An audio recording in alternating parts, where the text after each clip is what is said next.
మా నాయకురాలు కల్వకుంట్ల కవిత గారిని ఈడీ అధికారులు కోర్టులో రేపు సోమవారం కేసున్నది, మేము ఎటువంటి పరిణామం చేయమని చెప్పి కోర్టులో అఫిడవిట్ ఇచ్చిన తర్వాత కూడా మరి నిన్న కల్వకుంట్ల కవిత గారి ఇంటికి వచ్చి సోదాలు చేసి 5:20కి అరెస్ట్ చేసినందుకు మేము నిరసన వ్యక్తం చేస్తున్నాం. సుప్రీంకోర్టు కూడా ఖాతరు చేయకుండా ఈడీ అనేది అరెస్ట్ చేయడం, మరి అక్రమంగా మహిళను అరెస్ట్ చేసి ఇక్కడికి వెళ్లి ఢిల్లీ తీసుకెళ్లడం, మళ్ళీ అక్కడ అరెస్ట్ చేయడం, ఇదంతా కూడా చూస్తుంటే కేంద్ర ప్రభుత్వం మోడీ గారు చేస్తున్న కుట్ర లెక్క మాకు అనిపిస్తున్నది. ఈ రోజు మొత్తం దేశంలో పడే ఎన్నికల కోడ్ రాబోతున్నది. ఈ కోడ్ వస్తున్న సమయంలో కూడా బీఆర్ఎస్ పార్టీకి నష్టం చేయాలని చెప్పి కేసీఆర్ గారి మీద కక్ష కట్టి ఇవాళ కవితక్కను అరెస్ట్ చేయడం అనేది అన్యాయం, ఇది నిరంకుశం అని చెప్పి కూడా మేము తెలియజేసుకుంటూ, మరి దానికి నిరసనగా హుస్నాబాద్ నియోజకవర్గంలో కూడా అన్ని మండల కేంద్రాల్లో కూడా నిరసన వ్యక్తం చేసినాం. అదేవిధంగా ఇక్కడ కూడా హుస్నాబాద్ పట్టణంలో హుస్నాబాద్ టౌన్, హుస్నాబాద్ మండలం కలిపి మన మాతో పాటు బీఎస్పీ వాళ్ళు కూడా వచ్చి నిరసన వ్యక్తం చేసిన కూడా మీకు తెలియజేస్తున్నాం. కేంద్రం వైఖరి వైదొలగాలని చెప్పి రేపు వచ్చే ఎన్నికల్లో కూడా నరేంద్ర మోడీ గారికి బుద్ధి చెప్పాలని చెప్పి కూడా మీ అందరినీ కోరుకుంటూ, ఇటువంటి పరిస్థితులు చేస్తుంటే మరి వారు అధికారం చేతిలో పెట్టుకొని అన్ని దుర్వినియోగం చేసుకుంటూ రాజకీయ నాయకులను వారి వైపు ఉంటేనేమో సై,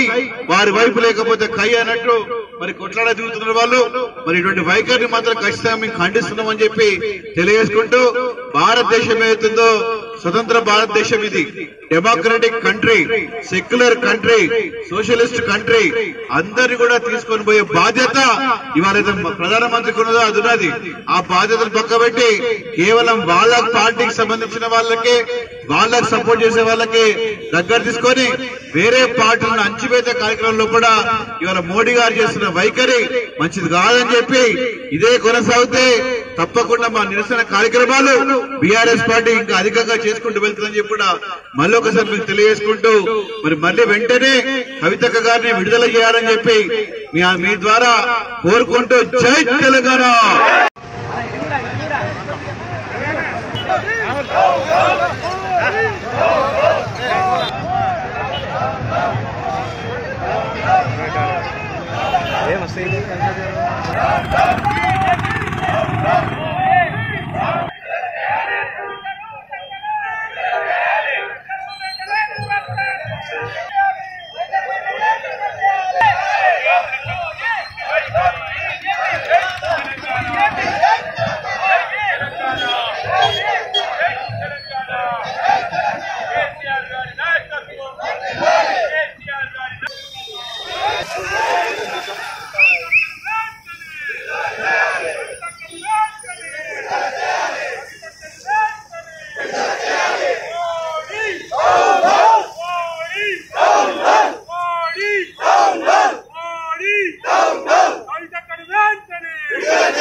ప్రభుత్వం మొండి వైఖరి,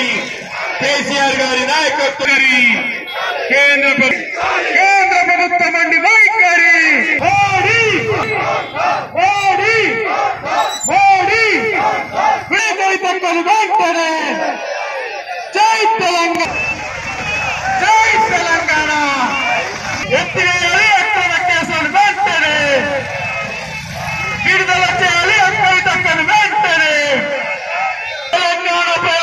లక్షల కోట్ల